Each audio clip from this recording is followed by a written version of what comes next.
But it's individuals, right? If I have two people running a call center and they decide that they want to make things a little bit more inclusive and they take the practical steps to do that, that elevates change from the ground up. And then other departments can see, oh, wow, they're really functioning in a very healthy way. Their productivity is up, their retention's up, all the visible metrics are good. Let's find out what they're doing. And then that carries over to the other team and the other team. And that's how you get that culture of inclusion. Welcome to the HR L&D Podcast with your host, Nick Day, CEO and founder of JGA Recruitment, specialist HR recruiters. Tuning into the HR L&D Podcast will help you to discover strategic growth concepts, leadership development strategies, and the values and behaviours that drive organisational change and success. Together, let's empower our workforces, diversify our thinking, and achieve significant HR success. Hello and welcome back to the HR L&D Podcast. My name is Nick Day, CEO at JJ Recruitment Group, specialist HR recruiters. Now, whether of course you're listening to this for the first time or the 100th time, please let me take this opportunity to say thank you for joining me today, especially because I have a fantastic guest, particularly if you're interested in returning to work, or, of course, if you're interested in the issues surrounding diversity and inclusion. Because today I'm joined by Dr. Jen O'Ryan, who is an inclusion, diversity and equity strategist and expert who is very much focused on helping people to build authentically inclusive and welcoming companies. Now, for my HR L&D audiences out there, and the leaders listening to this is absolutely top agenda stuff for a lot of you in your business at the moment. So I hope this will be a very insightful journey into the world of ED&I. Now, with plenty of experience in leadership, mental health, and change management as well, there's lots we can talk about. I should also add that Jen holds a PhD in human behaviour, which focused on gender identity and sexual orientation, as well as an MBA in technology management and a BA in ethics and human behaviour. So we are definitely joined by an absolute expert here and someone who really understands the challenges that HR and L&D leaders like yourself are facing at the moment when it comes to developing a culture of inclusiveness for employees, clients, and of course, customers. Now, Jen is also founder and principal of Double Talk Consulting and the author of the best-selling book, Inclusive AF, a field guide for accidental diversity experts. It's designed for anyone thinking about inclusion and diversity, and it's something we're definitely going to be finding out more about during the course of this podcast. Without further ado, Dr. Jen O'Ryan, very much welcome to the show. Thank you so much for having me. I'm very excited to be here today. No, my absolute pleasure. I'm going to start with the first question, which isn't necessarily related to returning to the office or diversity and inclusion. It's a question I ask all my guests, which is, what do the words human resources mean to you? I think it's gone through so many evolutions, right? Like my first response was the 1970s, 9 to 5 human resources, where it was just kind of the basic mechanics of onboarding people and making sure everybody was functioning correctly. Now I think it's really gone more to good humaning. Like how do we get the best out of people and contributing in the best way that they can for the organizational goals? For sure. No, no small task. No, I think HR leaders will be out there going, yeah, couldn't agree more. So let's jump into this. The introduction probably gave a lot of background to your expertise here, but why is everyone talking about diversity and inclusion now? I mean, I've been running this podcast now for a couple of years. It wasn't necessarily top of the agenda for HR professionals, even I'd say as close as sort of 2 or 3 years ago, but right now it seems to be absolute top priority, which makes me think, one, why wasn't it before? And B, why is it now? Yeah, and there's so many different elements of that. So I started really focusing in DEI about 6 years ago, and then it was more about issues around opening doors for historically marginalized, historically ignored populations, and really a lot of focus around gender and what does that mean. And then when we talk about pay and gender gaps, what does that actually look like? And I think all the changes that we went through in 2020, the economic uncertainty, the shutdown, the pandemic, the George Floyd murder, all of the civil unrest related to that, I think that really cleared the table and opened a lot of doors for executives and HR leaders to say, we don't even know where to start with all of this, but we want to do the right thing. And so we're listening, we have questions, and bringing in all the different experts that can help them through that. And I think that has really elevated the need for not just, checkbox diversity, but really internalizing, no, we need all these different perspectives, because that's the differentiator, right? That's an organization or a company survives a disruption. Sure. Whether that disruption is a new technology or that disruption is all the uncertainty that we've had over the last few years, we need those diverse perspectives. And I think that has really triggered the need for real conversations around inclusion and diversity. I think you mentioned a great point there, which is that checkbox diversity. And I think for the businesses that have kind of followed that approach initially, they're doing it because it seems to be doing the right thing rather than authentically doing the right thing. It's those businesses that haven't necessarily been able to overcome toxic work environments, or because they don't have an authentically great inclusive culture, because all they've done is a checkbox exercise. So what do you find when you're looking at those kind of businesses? Are there any sort of commonalities in relation to what people are doing wrong or what they get wrong when it comes to diversity and inclusion, or why they're unable to overcome, for want of a better term, a toxic work environment? Oftentimes it's because it's not fully resourced. So I have identified over the course of the last 2 decades of doing change management all the different reasons that these initiatives tend to fail. But honestly, it comes down to typically a lack of resources. So focus, time, and dedication. It's a sustained effort. It's not something that you can have a 6-week session on unconscious bias and then all of a sudden your workplace just figures it out, right? Humans are messy, and so you need that sustained effort. And then oftentimes I think that so much of this is put into an HR silo conversation. So a lot of these initiatives, organizational health, toxic work environments, inclusion, diversity, tend to just fall in HR. And HR professionals, for all the good that they do, they may not be equipped, or they may not have the capacity or even the interest or desire to really champion the deep internal conversations that need to have. And they're really, they can be really emotionally charged conversations as well. For sure. And so I think it starts with taking that DEI conversation out and breaking it out of a silo of, okay, we have organizational health here and our diversity initiatives here, and then HR over here, and really seeing how it infuses into the entire organization, because it lives in the daily experience of individuals. Right? Absolutely. It's an interesting point as well, because I think, and I mentioned this in a previous podcast that I've recorded, which is HR leaders have a really tough job at the minute because they're supposed to be experts in everything. And it's simply not possible. And diversity and inclusion now is one of those areas, you mentioned it there, that often falls into the jurisdiction of an HR professional to lead on that. So we are seeing some responses, and you mentioned resources there. So just thinking about that, well, I've seen a lot of businesses, particularly the larger brands that have probably bigger budgets, suddenly hiring chief diversity officers and different individuals specifically focused on improving diversity and inclusion for their business. And you think on one hand, that's fantastic because they're investing in change and improving their the way their inclusivity across the board. Sometimes I see them only on a fixed term contract basis, which I think throws up a slightly different question. Is this a continual investment, or is this something that they think can be changed quickly? And maybe it can be, I don't know. So, but also, not everyone has those resources to be able to hire in a dedicated individual responsible for that element. So I guess I don't know where I'm going with the question. Maybe is it, how would you recommend a smaller business without those resources tackle the issue? And for those that have got the resources to bring in a chief diversity officer, so to speak, what's the next step after that? Because obviously that's the start of the process, I would imagine. Yeah. And a lot of it really has to do with, they have a chief diversity officer, but where does that CDO align? Yeah. Because if that CDO aligns with HR, then they're naturally going to tend towards whatever the agendas and the initiatives of that VP or that environment is. But to the larger question, I think it's really very similar answers in the small business owner or a startup environment or a global entity, right? It comes down to just being aware of what are the big pitfalls, what should they be looking for, and that's where it comes to that sustained effort. You have these aspirational goals, your CDO's outlined. Here's all the things we need to accomplish. We have data from HR, and we know from our operations teams this is really what needs to change. But then you need those individuals in the middle, what I lovingly call the accidental experts, who really know how to take those initiatives, break it down, and then execute. Implement things that are safe and effective, and really have meaningful impact.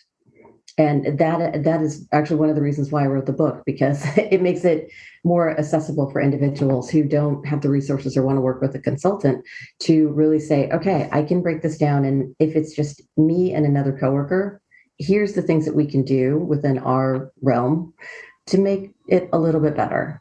And oftentimes that's how change starts. Like, yes, you need the executives, you need the C-suite level support, but it's individuals, right? If I have two people running a call center and they decide that they want to make things a little bit more inclusive and they take the practical steps to do that, that elevates change from the ground up. And then other departments can see, oh, wow, they're really functioning in a very healthy way. Their productivity is up, their retention's up, all the visible metrics are good. Let's find out what they're doing. And then that carries over to the other team and the other team. And that's how you get that culture of inclusion and overall good humaning is what I like to call it. No, for sure. We're definitely going to touch upon some of the aspects in that book. Before I do, though, I mean, one thing I'd love to know, because I see from my perspective, I think sometimes there's a fear in trying to make change happen. If you don't, if I look at myself, I'm a white, middle-aged Caucasian male who probably doesn't have, let's not say probably, take that bit out, definitely doesn't have the experience of what it may feel like to be a minority, or you want to promote and you want to champion inclusivity, but you don't always feel like you're the best person to drive that change. But there are so many HR leaders listening to this. And I know that collectively, we should all be doing something to drive change, to improve the situation. What's the one thing that leaders can do right now if they're listening to this, no matter what their background, no matter what their culture, beliefs, sexual orientation, it doesn't matter. What's the one thing we could do to start making change straight from this podcast? What would that first thing be? Understanding that it's okay to say that you are a middle-aged white guy who doesn't have the experiences of these other populations, and really leading with that curiosity of, I want to make the world better. What does that mean? Yeah. So I think there's a lot of energy around, I'm gonna just charge up the hill and I'm gonna make this world a better place. It starts with asking. Like, you have to have a deep understanding of the lived experience of the individuals that you're trying to support. And the best way to get that, other than educating yourself, is to ask them. And I think that's where a lot of these initiatives fall down is, okay, so I'm going to take my technical background. So I spent the first 20 years of my career working primarily in tech, launching new initiatives. And it was shocking how many decisions are made for these global platforms by 6 or 7 people in a conference room in Seattle. Yeah. They're making decisions with what they have available, but they're also making decisions largely assuming that this will work in all the other regions. And that's where we need to take a step back and say, okay, here's what I know, here's what I think, and go out to the populations that you're trying to support and find out, is this really a problem for you? And if it is a problem, how does it manifest? And would these solutions work? And bringing those individuals to the table in outlining what would the solution look like. I love that. And I have to say, so something that a previous speaker we had, Margaret Ocheng, who joined the podcast, who gave me some inspiration within our business. You talked about the small businesses earlier. So we're only a 20 employee business. So we're quite small. And you think, well, with only 20 employees, there isn't much we could actually do. But on the back of that podcast, we decided to launch an internal ED&I steering committee. And I didn't know where to start it. And I thought, okay, I'm going to ask all the employees, would you like to be part of this? And if you would, great. And it's open to anybody. It doesn't matter who it is. And the one thing is, I don't want to be leading it because as MD of the business, it should come from you. And we swap the leadership each time. But I was really surprised by the findings from that we had 8 people volunteer to be part of it. And that's almost 50% of the entire business wanted to have an input. And you think, wow, if I hadn't asked the question, and we meet once a month, and the amount of outcomes we've generated from those pretty short meetings, really, and we have actionable, things we need to achieve before the next one, and someone else will lead the next one. It's been really, really encouraging. And I think I was just talking about that because you said, it doesn't matter whether you're a really big business with the resources for a chief diversity officer or a small business like mine with 20 employees.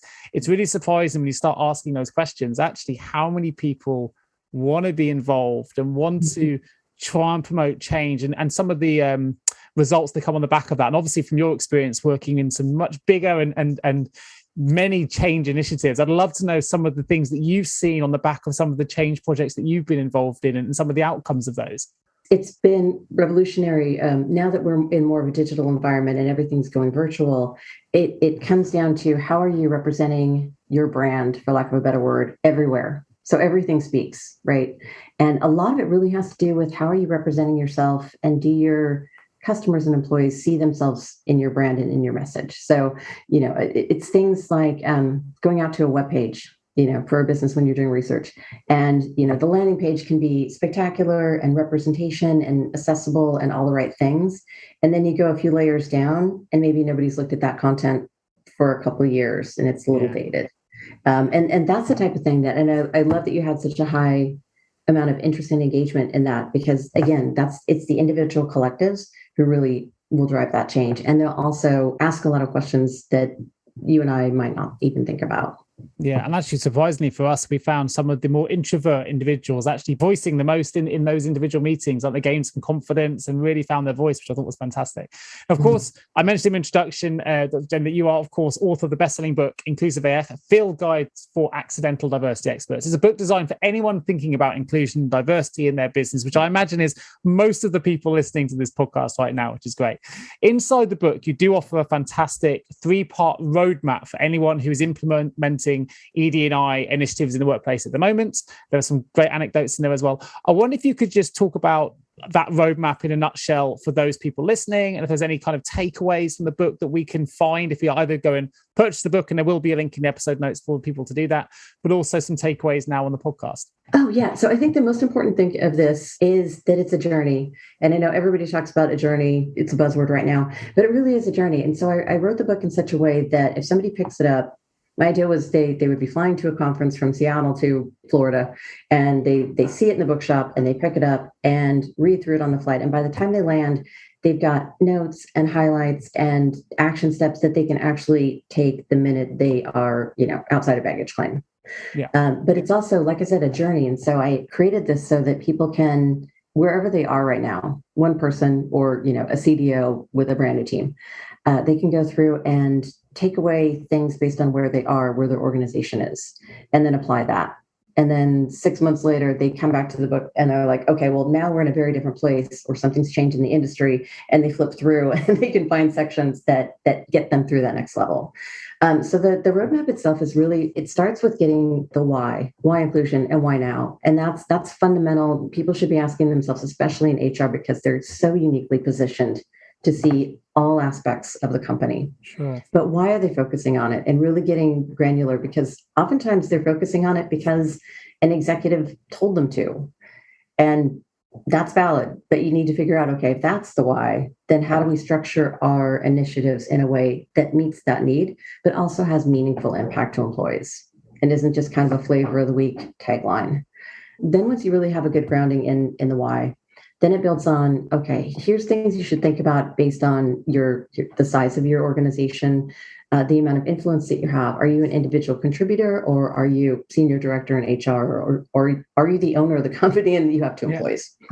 But getting a sense of like where your industry is, how people are receptive to information. Because if I'm working with a small tech startup, they're typically going to have a different way of absorbing information than if I'm working at a very mature company where most of the people are 45 years or older. And that's not a generalization based on cohort. It's just kind of like the ecosystem.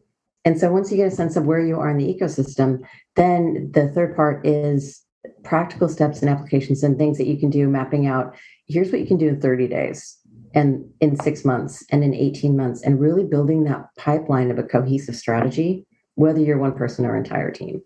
And when I was in engineering, I used to really aggravate my engineering team because I would come to the table with, okay, don't tell me we can't do anything in 30 days. Even if it's a small little button on a landing page somewhere, we can change something in 30 days. I can add pronouns to my auto signature in less than 30 days. Yeah. And that starts to normalize and spark conversations. And just because it's a small change doesn't mean it's not impactful. So one thing I'm quite intrigued by, and I've obviously had a lot of great guests on the show. If I use yourself as a case in point here, you've got 20 years experience in change management in, I guess, traditionally, potentially male-led sort of disciplines of engineering. You mentioned data and tech. You've got over 10 years worth of study. If you look at right back to your BA in human ethics and then the PhD in diversity and inclusion, this is something that clearly really burns passionately for you as a subject area, as a research area. But where does that come from? Because we get a lot of people writing books now. They're on trend. Let's get something. I worked in HR. I'm going to go book. And that's not don't want to discredit that. But this is something that clearly burns deep within you and has done for a number of years. So what is it that drives your passion and your passion for research in the area, your passion for change in these areas? Where does that come from? It really, thank you for asking that, because that's such a powerful question, I think, as far as why do people show up the way that they do in the spaces they do. I've been involved with the LGBTQ plus community forever. And that was the basis of my dissertation and a lot of my work. And what I found was I knew I wanted to do something to give back to the community and do something that would be meaningful for people's lives. And, as one does. I was trying to figure out exactly what it would look like. And we had yet another rash of suicides among LGBTQ plus adolescents and children, or they were perceived to be LGBTQ in some cases. And I was like, that crystallized for me. When kids are dying, and when they're not dying, they're still having these horrible negative outcomes and all of the things.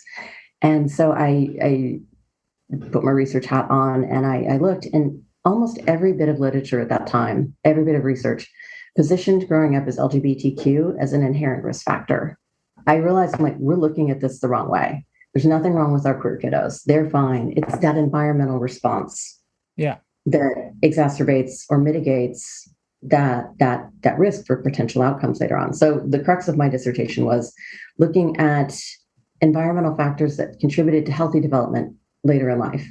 And as I started going through that process, I was looking at my organizational change and the initiatives that I was launching. And it was like, we replicate things over and over and over. From the time that we're children, we replicate that all the way through the rest of our life. Probably past that, but it's really hard to substantiate. So it's applying those dynamics to the workplace and saying, yeah, you can have policies all day long. You can have most amazing marketing campaigns, and you can bring in individuals. But if you aren't dealing with the day-to-day dynamics, it's lost. And then even on a more personal level, just seeing all the different environments where, so much potential is lost. So much energy has gone into shifting and compartmentalizing and pretending to be and conforming and not speaking up and not challenging toxic leaders. And when we take that energy and we invest it into innovation, and we invest it into people like popcorning ideas off of each other, exactly what you're talking about, the amount of change that you can affect with 8 people on your team. Yeah. It's just so powerful. And people want to be seen for who they are. That's a human need.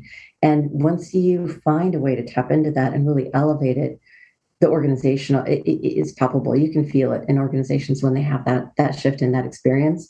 And it's so much better for everybody. Right. So I love how organic and authentic it comes across. I can clearly see that it's evident in everything that you've done. And actually, you talked about something at the end, which is perhaps not directly relevant to the podcast we're talking about now, but that's why one of the reasons I'm quite passionate about not removing names off a CV to standardize them, because I think the name says so much about who we are that we should be proud, and whatever, it doesn't change how a hiring person's going to view a CV, irrespective of the name is there or not. But to hide that name hides who we are. And I'm a big fan of not taking names of a CV stand. That's a personal thing, but it is interesting there hearing you talk. And right at the start of that, it brought me back a little bit to my university days, because my first, we're going back 22 years ago now when I was at university, it was at that age. I think it's different now. Look at my daughter who's 12 years old. She's definitely more up to speed now with the different terms and the acronyms, and that's great. And she's only 12 years old. When I came to university, the notion of LGBT was quite new to me. And we had an LGBT officer at university who's a good friend of mine, called David Clark. And he really, I guess, broadened my view of the world to a degree where I actually ended up writing my dissertation on the marginalization of Chicanas in Mexico and the female gender issues in theatre and performance. So it resonated with me at the time. But even then, you then find yourself in the world of work, and it, unfortunately, I guess it kind of didn't have the same resonance later when you're trying to find my feet. And you come back and you realize now it's right back in the public consciousness, but the acronyms have changed. We're now talking about LGBTQ+, you mentioned, or QIA. I wonder if you could just help for the listeners who may be similar to me before. What are the differences now in relation to gender identity and orientation? Is there a recommended way that HR leaders should be tackling LGBTQIA issues in the workplace? Is it now old-fashioned to think of it as an LGBT agenda? Do we need to think of it in broader terms now? Because obviously we're going back 20 years, but I knew it as LGBT 20 years ago, and now it's changed, it's evolved. So what's the situation now, and how should HR leaders be tackling those issues? Yeah, no, that's a great question. And I think that should stay front of mind. So I used to do a lot of work with educators and people who worked with kids who weren't their own. And my advice was always, you model and you intervene, and the inclusive language that you use isn't just for the kids that you know who are out. It's for the kids that you don't know who aren't out. Yeah. So that's why when we talk about, rolling out LGBTQ plus policy, it really needs to be abroad. This is benefiting all of our employees. But I used to have a course, and I may need to rebrand it or bring it back up again. But 2018, there was a lot of questions I was getting around gender. What does it mean? Non-binary, gender fluid, transgender, gender diverse humans. And so I actually broke it down and I'm like, this is what it means. This is what it doesn't. And really, I think it's just a lot of making sure that individuals, yes, have it front of mind. Yes, do, educate yourself from credible sources and bring in your experts. But then it's also just understanding that there are different ways of being and not necessarily assuming that your colleague is straight, cisgender, all the things. Just leave it open for people to share their stories with you. Yeah, I love that. It's been really, as a parent, it's been great for us because, I speak to my daughter who's 12 and she hasn't quite decided yet because they're so much more open-minded, and I just don't remember my childhood being quite the same. It seemed much more binary. You were one thing or another, and anything else, as you say, was almost seen as a negative label. Whereas now it's almost, it seems to be in that generation improving significantly. And it's actually, we need to bring that into the workplace now. And our 12-year-olds can teach me a thing or two. I think that's a wonderful place for the future, but we need to be making some of these changes now. And you mentioned then that, go to the credible sources, find your experts. In your book, you refer to accidental experts. So what do you mean by that term? And what it must be quite a powerful term for you because you put it in the title of your book. Yeah. So the accidental experts, which again is a term I use lovingly. I consider myself an accidental expert. It comes up a lot in the tech space because you have there will be a need. Somebody will need to learn something very specific, and that person will go out and do some research and get a general sense of what's going on, like a 1 or 2 level understanding of what is happening, or the code or the regulation or whatever it is. And suddenly, since that person knows a little bit more than everybody else on the team, they become the expert. They are the short list. Okay, yeah.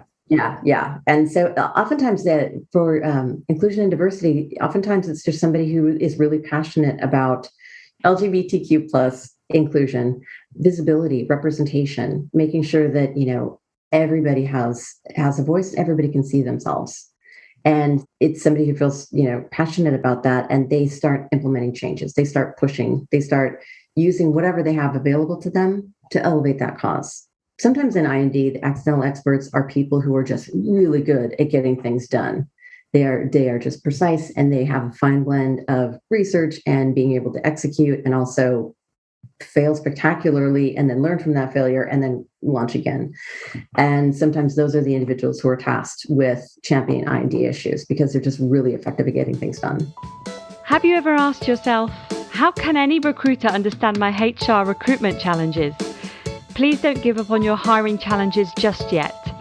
Here at JGA HR Recruitment, we appreciate the difficulties associated with attracting, recruiting and retaining top human resources talent. We also understand just how costly a poor hire can be. JGA HR Recruitment would like to partner with you to help you overcome your hiring challenges.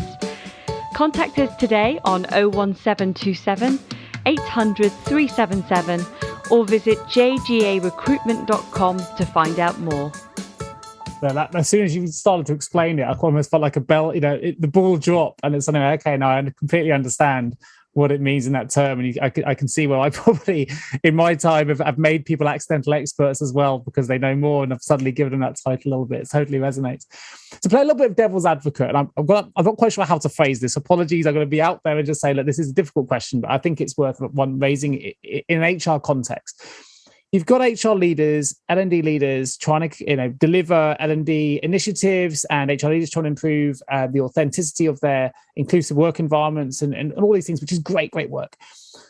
But there are also employees that probably have some potentially deeply religious beliefs or strong opinions that actually this movement towards a more inclusive workplace, particularly in relation to LGBTQ+, sexual orientation, gender identity, actually they really disagree with it.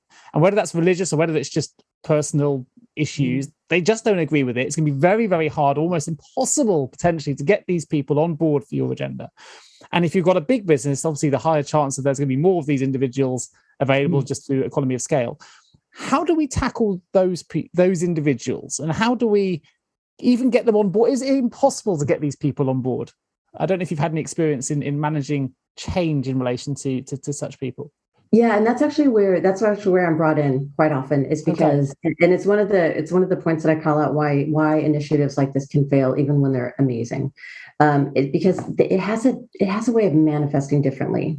So sometimes when you're rolling out I&D initiatives, you do have these pocket of people who, for whatever reason, are resistant. Yeah. And then it just kind of like, riding out the clock, hoping the energy goes away and nothing will have to change. And then it just fails. It sputters out. And so I look at it like we've got a spectrum. We've got a spectrum of humans, right? And this is related to change in general, but specifically inclusion and diversity change. So we've got people on one side that are absolute champions, they're advocates, they're on board. I could geek out with them all day long and it would be amazing. But you can't spend too much time with them, otherwise you won't get anything really done, right? And then the very other end of the spectrum, you have people who are resistant for whatever reason. Unfortunately, there's just a percentage that will never come along. But in the middle, you have this huge population of what I like to call the ambivalents. So people who, they walk through the world without ever having to think about what it's like to be a woman of color or LGBTQ+, or a marginalized population.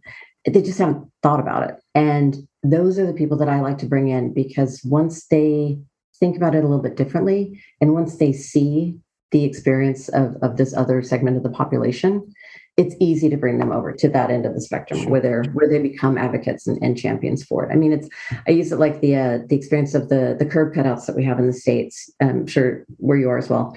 They have the curb cutouts for people with mobility issues.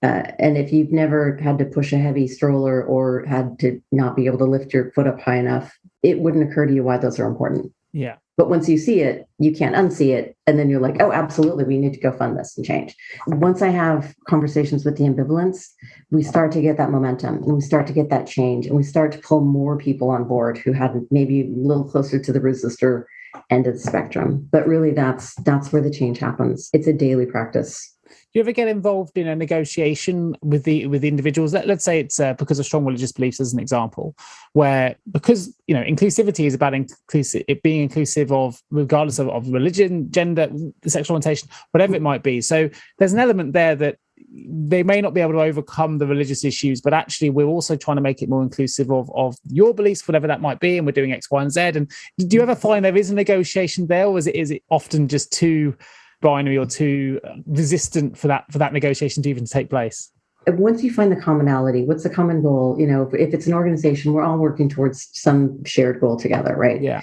And it's creating a safe and trusted space. And I know that term also gets really overused, but when I'm talking about bringing people together at a table, it is about diverse perspectives. I don't want just a bunch of people who agree with me. Sure. It's not just about, I don't want people who just look like me and think like me, but if I don't have people who don't agree with me, we're not going to get anything effective done. So I also want people who don't necessarily agree with me to feel that they can voice a contrary opinion at that table, because that's where we're going to get to not only a better result, but I'm going to have my beliefs challenged. I think McKinsey have done quite a famous report. I think it was 2016, going back a bit now, but there's many reports coming out now that shows the more diverse your board, the more diverse your workforce, the better the results. I haven't seen any evidence that is contrarian to that either. So I think that you've summed up why that is very, very well there in that response. Thanks for that. For those then working from the L&D perspective, we've talked a lot about how HR leaders can implement change and improve change and develop more inclusive and authentic workplaces. Is really important. What about for those that are developing the L&D initiatives on limited budgets, limited resources? What can we do for those individuals listening to this, those leaders that really want to develop an L&D strategy that improves authentic, inclusive organizational cultures, but they just feel limited? Well, I think at the crux of developing an effective learning and development strategy is taking a step back and saying, how do the individuals in your organization actually learn? How are they receptive to information? What can you put out there that is moving away more from the long, arduous, training resources that are out there that probably lack in representation, they lack in visibility, they may be based in stereotypes and kind of a little outdated anyway, and moving them more towards these short, effective bits of content that they can really connect to.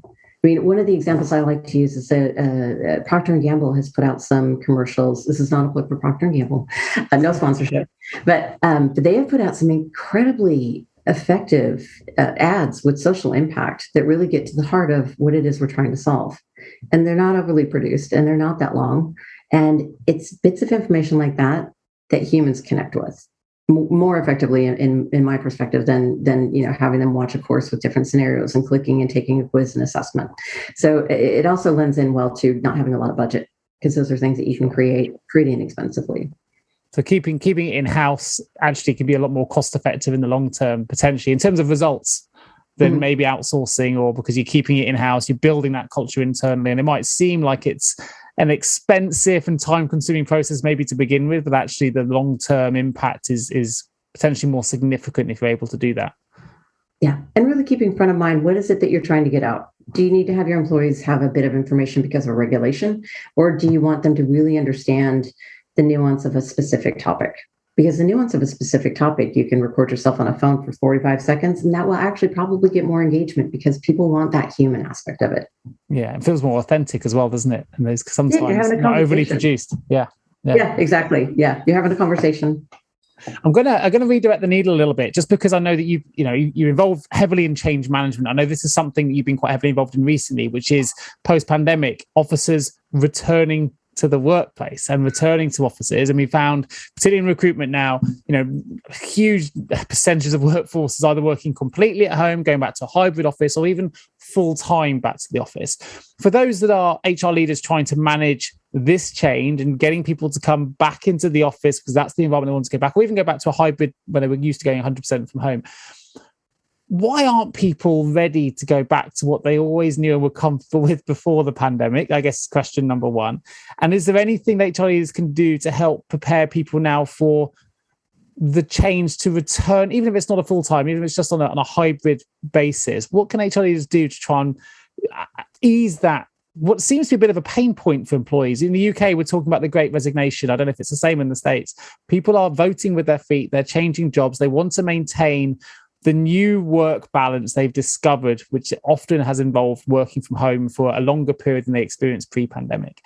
But that's not going to be possible to maintain for all businesses where they do need an office presence, or certainly a hybrid presence. So what would your advice be in terms of the change projects that you've been involved in for helping HR leaders to prepare their teams for the change back? I think it all comes back to understanding how much we have fundamentally changed over the last 2 years. So had the pandemic somehow magically gone away after 4 months, right, it would have been a much easier transition to come back into the office, even on a hybrid level. But we've reset ourselves.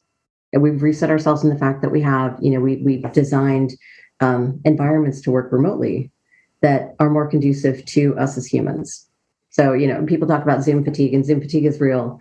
But Zoom fatigue seems torturous because we've forgotten what it feels like to sit in a conference room for 4 hours in a budget review where nobody can have any coffee or go to the bathroom without being stared at. That is uncomfortable, right? And so people have plugged into their own rhythms, but they've also realized what is valuable to them.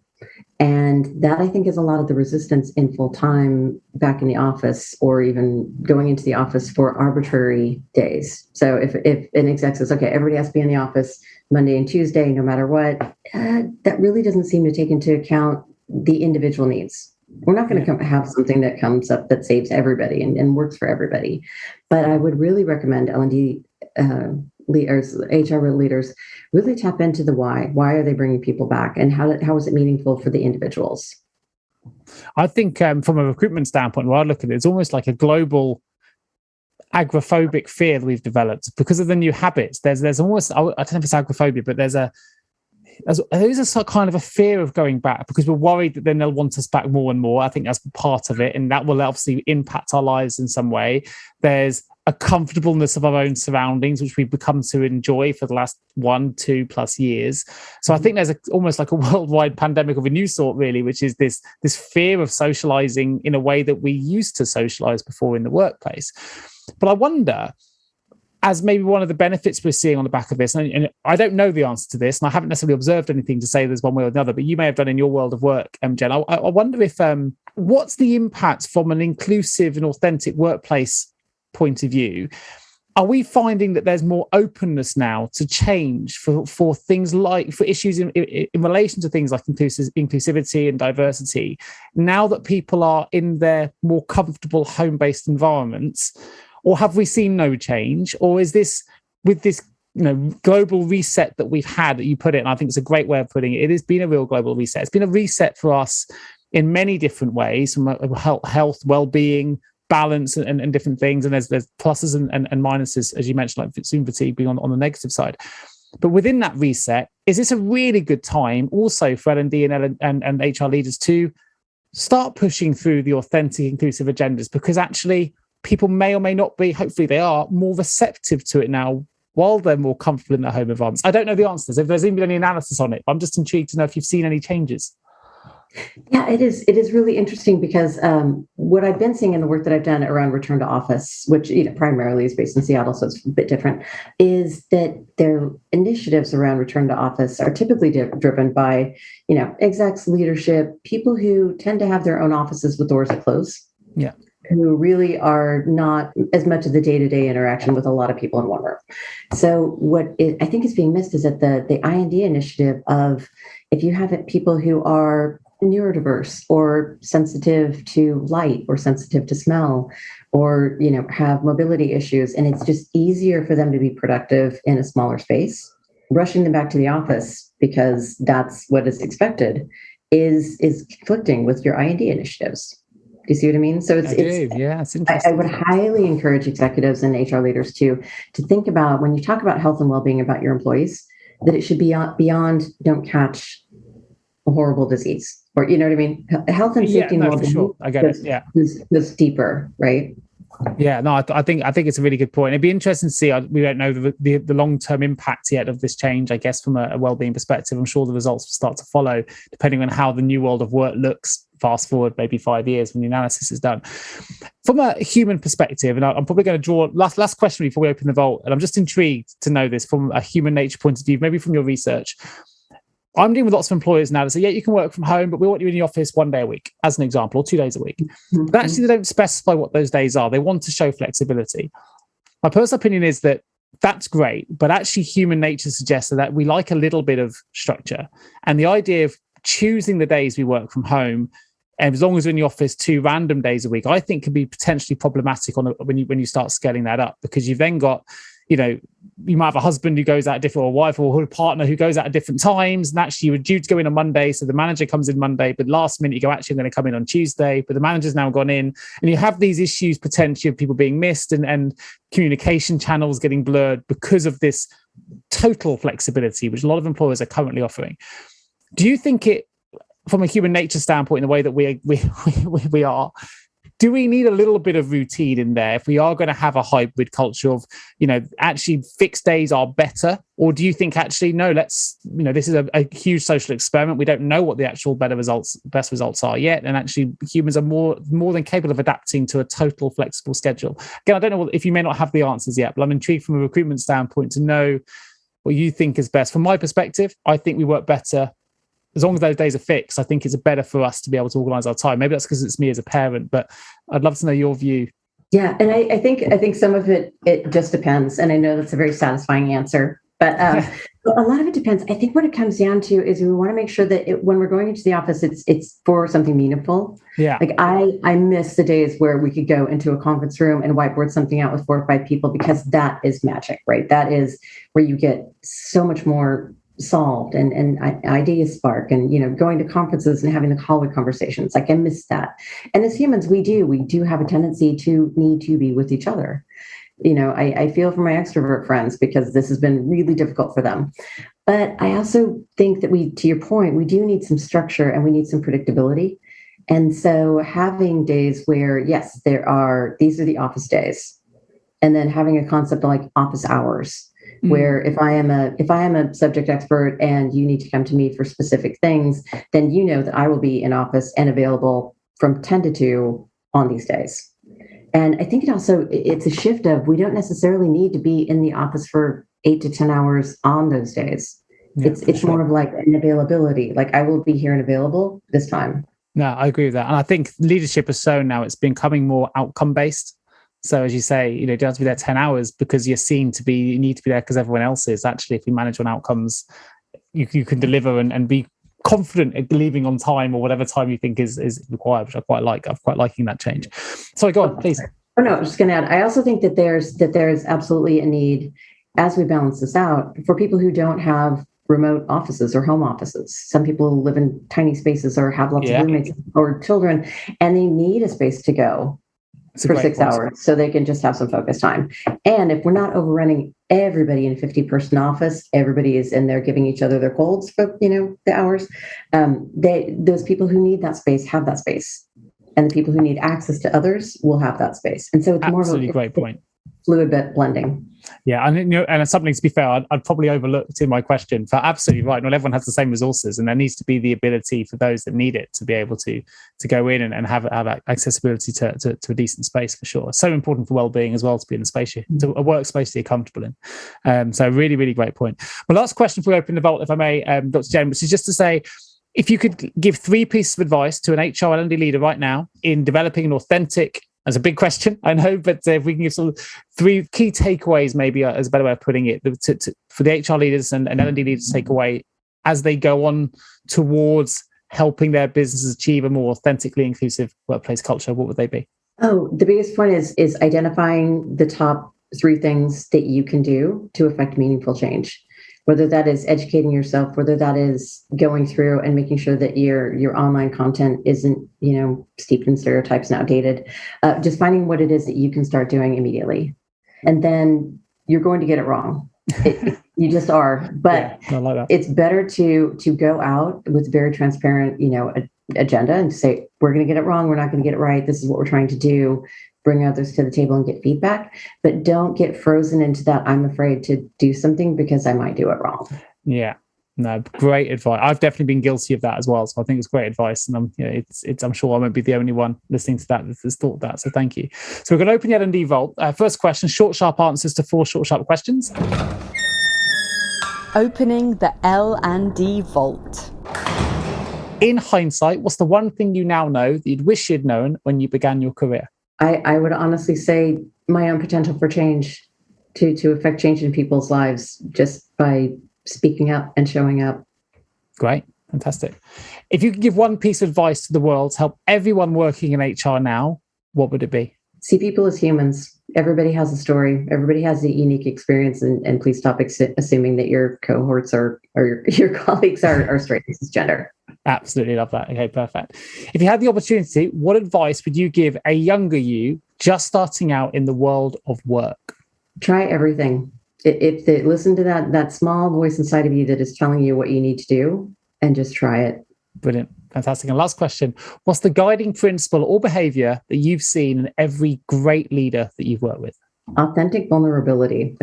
Be human. Yeah, nice. Perfect. Well, just about rounds up. And I could generally be talking to you for hours. I think by the end of the conversation, if we had more time, then I'd be talking to you about the marginalization of Chicanas in Mexico. I think we could take it there. So another time, maybe. Yes. Back to my dissertation days. But it's been an absolutely fascinating talk. Thank you so much for joining me today on the HR L&D podcast. For those interested in finding the book, which I've talked about at length in this podcast, the link will be in the show notes. It's available on Amazon. I will also include the Instagram and Facebook accounts for Dr. Jen O'Ryan, so you can access those. And of course, the link to her website, which is Double Tool Consulting as well. But is there anyone else you'd like to lead the audience to, or any other links of recommendation, Dr. Jen, that you'd like to recommend? Always happy to connect on LinkedIn. Page of Dr. Jen. Great. I'll make sure that link is also in the show notes. So please do check those out. And please do check out the book, Inclusive AF, a field guide for accidental diversity experts. Fantastic roadmap with some great advice for anyone looking to improve the authenticity and inclusiveness and diversity of their businesses. So please do check that out. And of course, if you're an HR L&D professional listening to this podcast, you need support with an HR or L&D related vacancy, please reach out to any of my wonderful team at jgarecruitment.com. That link will also be in the show notes. Just need to say a huge thank you again to Dr. Jen O'Ryan for joining me today. And I look forward to bringing you all the next episode of the podcast real soon. Take care of yourselves and each other. Thank you. Thank you, Dr. Jen. Thank you. Thank you so much for tuning into the HR L&D podcast with your host, Nick Day, CEO of JGA Recruitment Specialist HR Recruiters. If you need any help with a current HR or L&D vacancy, then please get in touch with Nick and his team. All contact details can be found in the episode notes. In the meantime, to make sure you never miss a future episode, please subscribe to the show through any of your favorite podcast channels. Till next time.